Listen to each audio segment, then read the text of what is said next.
Hey you guys, it's Dani. So today, I've just finished opening the Dark Wood Tarot by Sasha Graham, art by Abigail Larson. So excited to have this. I've been holding on to it. I have not opened it. I've had it for a few days, but I kind of wanted to do a first impressions walkthrough with you guys because I'm so excited about it. So this is in this really nice box. This is Llewellyn. Really, really beautiful. I haven't really flipped through the cards yet. I unpackaged everything, that way it wouldn't be super annoying. But I have not gone through the cards yet. So I wanted to do that together. So I haven't looked through all the cards. Like, I don't know what everything looks like. I know that Abigail Larson had a bunch of stuff up on her Instagram, and I kind of peeked at a few things. But I just follow her art in general because I love that, like, fairy tale, very angular line art. Beautiful. I'm gonna take a sip of coffee. So I figured we'd do this together. You guys, this comes with a huge chunky guidebook. It's 304 pages, it says. It is full color. Look at this. Wow. So, well, before I break into it, let's look at it together. I will turn you guys around and we will go through this. Okay, so it looks like we have the Fool on the cover. So excited. But I will say, in person, they look so small. Like, the picture looks so small. I almost wish these cards were almost like the look, I'll grab it right here. I almost wish they were more the size of the Moonchild tarot. Like, sorry, I was out of frame. I feel like expanding this, you could see more, and that's just from looking at the Fool. I don't know how much that's gonna come across. I have a cut on my finger. Okay, anyway. I don't know how much that's gonna come across, but man, I almost wish this was bigger just because the art is so beautiful. And I don't know, and this is just from, I haven't flipped through everything, but just looking at the Fool card and like seeing it big here and then looking at it here, I'm just like, oh. But like these borders, they have a pretty back. These borders makes it feel like you're looking into a like empty frame, you know what I mean? Almost like stepping through a mirror. It like does give it depth without taking away, because you can still see all the sides. But I sort of wish it was like zoomed in. Like I wanna zoom in to see this art, because all the stuff up close, just like seeing it this way, like I feel like I would miss stuff. I also feel like I need glasses, so there's that. Well, I mean, I have them. I just should wear them anyway. I'm getting old. So let's take a look at this. Okay, well, so, oh, this is really pretty. I love these like spindly, spider webby vibes. I love that. Luke, what's in there? Yoda, only what you take with you. I freaking love that. Oh, we were just watching that the other day. I love Star Wars. Anyway, so we have the Guide Through the Darkwood Tarot. I mean, look at that though. Like, look. Don't you just feel like I want to see them all? I hope they're all like this. I think they are. We have Sasha and Abigail. A little blip about them. These pages are super soft. So what do we have? Okay. Part 1, Reading the Wood. So let's see, Once Upon a Time, Shadow Self, Book of Shadows. So it must be kind of like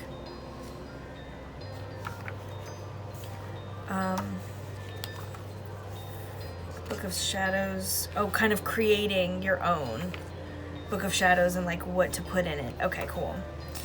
Initiation questions. Oh, they have spreads. Oh, I love spreads. I love to do spreads. I love to do the spreads that come with, you know, like that they have in the guidebook, if it kind of goes along with the theme. Game of Thrones had some of the best. I still love them. I go back to them all the time. So we have the Shadow Self, 1 card, Deadly Problem, Awaken Inner Magic, Soulmate, Chakra Spread, Hindsight, Insight, Foresight. Nice. So that's nice. So I might have to do these. Very interesting. So here we have the cards, okay. So prologue. Looks like they may have a bit of a story to this, which I'm so excited. Okay, so the Fool. So it doesn't have the full card. Okay, it's here. Okay. Archetype of the child. Each step begins. Each step brings you closer to your destiny. So it looks like a keyword. What's going on in the card, meaning and shadow. Yeah, so archetypes. So it must give archetypes and these kind of statements for each. You can see all the stuff here. Just need to see if they have them all. Yeah. Looks like it. All the pictures here for each one. Awesome. Oh, no Chariot. Maybe it's on the other side. Okay. So yeah. So they must have them for each. So let's see about the Minors. So it looks like the Minors has kind of a title for it. Same kind of thing. Oh, a goodie bag. Oh, she got a goodie bag right here. I like that. Okay. So yeah, kind of the same idea. These like title cards. Well, I'm very interested, Grumpy Old Troll. Okay. I'm very interested in reading about kind of what's going on, because these seem to be like a story. Like the troll sits near a smoky fire waiting for his dinner to cross over the bridge. Like, I'm about this, because it looks like each one is almost like a tale of its own. So I'm excited about that. Okay, so let's see if there's anything else, since I abandoned the table of contents. Pentacles. Oh, looks like the apples. Oh, I need to show y'all the inside of the box. Oh my god, speaking of apples, check this out. A little late, right? Look at this. Isn't that gorgeous? Assuming the 8 of Pentacles, so it's all the apple insides, and they have the back of the cards with the nice little ribbon. A really nice and sturdy box. Super big. I'm gonna have to find something to put these in. So, okay. Anyway, it looks like there's an epilogue at the end. Kind of looks like a finish of the story. So, definitely one I will be reading for sure. Okay, so let's dive into these cards. I'm probably gonna need to turn this light a little bit. It's a little dark on this side. Kind of get that going. Okay. All right, maybe let's move in just a tad bit closer, and we shall. There we go. We shall continue on. All right. So yes, I do feel like looking at them in person, I want the art to be bigger. I do want them to be a bigger size, but they're still beautiful. So let's have a flip through, shall we?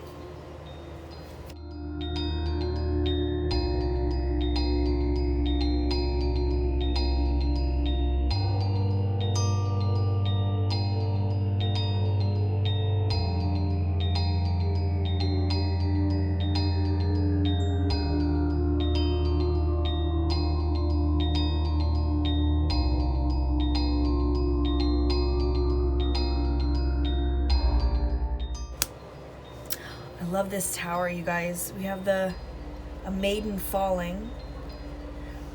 We have a fire raging within, but we still have the lightning coming out, hitting the building. It's kind of toppling over the top, but there's already a raging fire inside.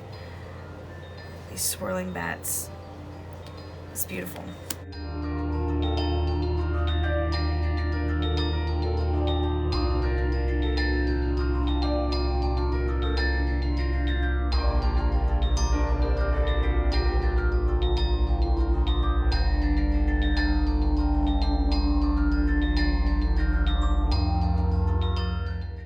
there's a baby here. It looks like the only pop of color, everything else is kind of grayscale, and we have this baby kind of glowing from the inside.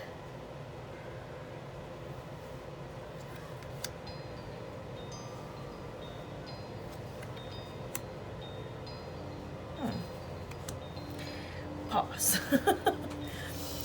We have this Eight of Wands. We have these wands kind of, they seem to be kind of floating in air above this sleeping mermaid.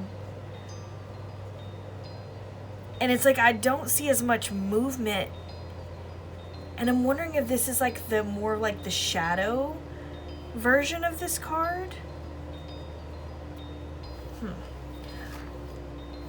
Let's take a look at this in the book, because this has got me curious. It just kind of stood out, and as I was flipping, I was like, wait a second. So let's see. Mermaid's Dream. Mermaids and sirens are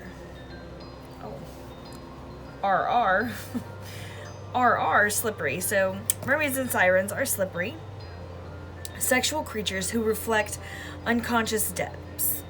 They carry the potency and power of water and are vast and powerful, inhabiting seas, rivers, and harbors. Mermaids reflect the female embodiment of attraction and danger, luring males to their deaths.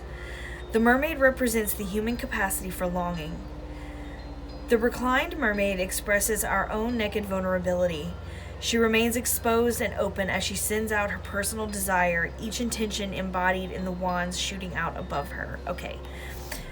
She casts a spell and makes her intentions known. This card is your energy in action. So that makes a little more sense, to where it still can be the shadow of that, like, non-movement, but these representing the things that she's kind of putting forth and then sending out. So that makes a lot of sense. So I'm really glad that they have this book. I mean, like I said, I still saw the shadow, but I was really curious as to, you know, the artist's interpretation of this card. So I'll just go ahead and continue reading. That way we can see kind of where the meaning and that shadow part goes through. So I'll just continue on. So it says meaning. The Eight of Wands is a space between wish and culmination. It is the call and response of the universe. Prayers are sent, forces are set in motion. It is impossible to see where intentions will land. It is too late to alter their course. You've done all you can for the moment. Sit with patience and wait for the situation to develop. And the shadow says, do you sit back and wait for people to do things for you? Which is kind of what I was thinking this was. Not taking action is still action. What holds you back? What action can you take? What intention can you set right now? Remember the witch's karmic rule.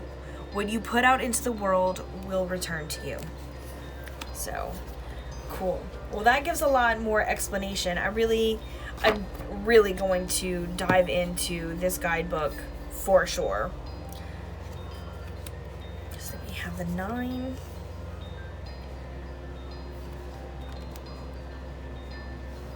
See, because the 10 too doesn't look like it holds, it doesn't look like a burden she's carrying. It just looks like she's carrying these things rather confidently. So I'm definitely going to dive in to these cards.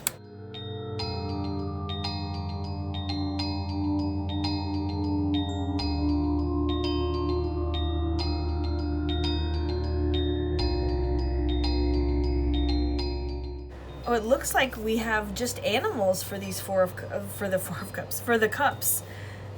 There's been only animals. That's pretty interesting.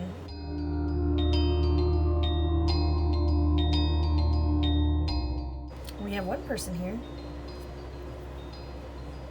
Which I kind of dig this card too. We have all these opportunities, all these different things, and then there's all these distractions going on.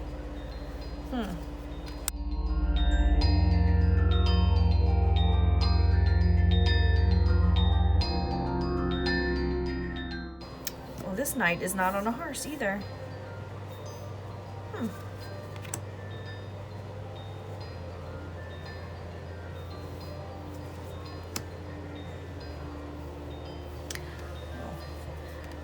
we have this queen reaching down. I was like, is that her reflection or someone reaching up to her? The king doesn't have this. He's got this flow of this woman or being coming out of his cup.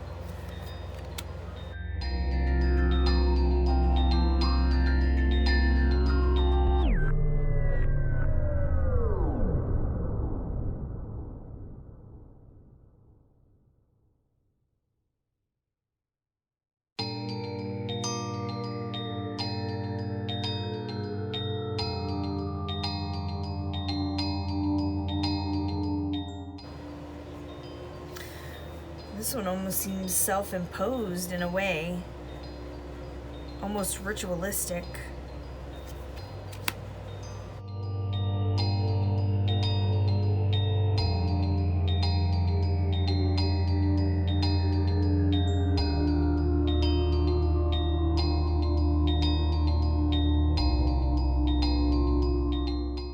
So these seem to all have plants for the pentacles. Oh, here we have people. I may have spoke too soon.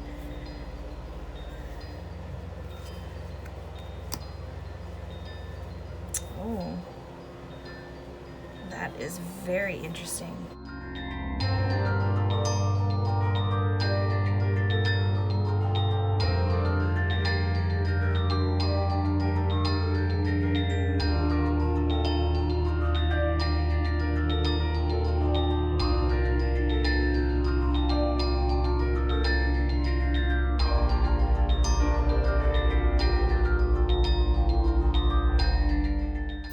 Well, at first glance, I am very impressed with the art and with the storytelling that it's doing, for sure. I feel like there's a lot of stories that I want to hear, so I feel like I can understand. They shuffle really well. So I can understand what I'm seeing a little more on each card. Not that it's vague. I don't find that they're vague, but I do find that they leave me wanting to know more of what's happening. So I feel like that's a good thing in the sense of the package of it and the idea of the dark wood being a story, right? I love that.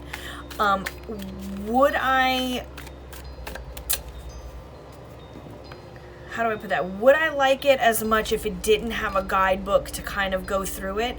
I think it would still be beautiful art. I think it would still work just fine, but it would definitely leave me wanting. So I feel like as a deck alone, without having this guidebook to kind of play off of, I don't think I would like it as much, because I feel like the storytelling aspect is going to be very important when it comes to this deck, which is not upsetting to me because it's what I wanted, right? That's the whole point of me wanting this deck, is for the storytelling of it. So it kind of excites me. But just as, for conversation's sake, I don't know if I would like it without knowing that I could get these stories told. Now, I will say, I feel like it's a pretty good cardstock. It shuffles really well. It bends and moves really well. But I find like the sides are not very, I don't know if you can kind of see. Yeah, you can. Like, you can see how it's not super smooth. It does sort of feel like cut paper. I wonder if I have another Llewellyn deck that is probably pretty old, but let me grab it. I have my spellcasters. So I guess it is kind of the same. I guess it is like basic Llewellyn. These are just older and more worn down. But then again, they don't... It might just be from wear. So maybe the more I use them, the more this will kind of soften these edges. But it does, like, I will say that it does feel like cut paper. And you can kind of see the jaggedy edges of it. But it came in great condition. Like I said, no complaints about the cardstock. I do really, though, the more I look at them, I do wish that it was bigger.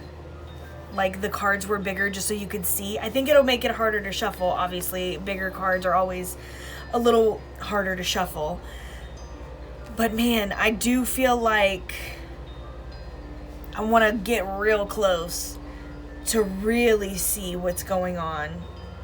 But again, maybe the guidebook will help with that. We can really get a up close what's really happening as you kind of read the tale of each card. I'm worried though that there's going to be a lot of wear and tear on the sides, just because of the kind of exposed type edges that they have. I just wonder if there's going to be a lot of wear and tear, which I don't mind a used deck, right? The more you love it, the more you'll leave your imprint on it. But all in all, I'm pretty impressed. So thank you for coming with me and taking a look at this deck. I hope that you guys enjoyed it, and I will be talking to you all very soon. I'm sending you all my love. Mwah. Later, Gators.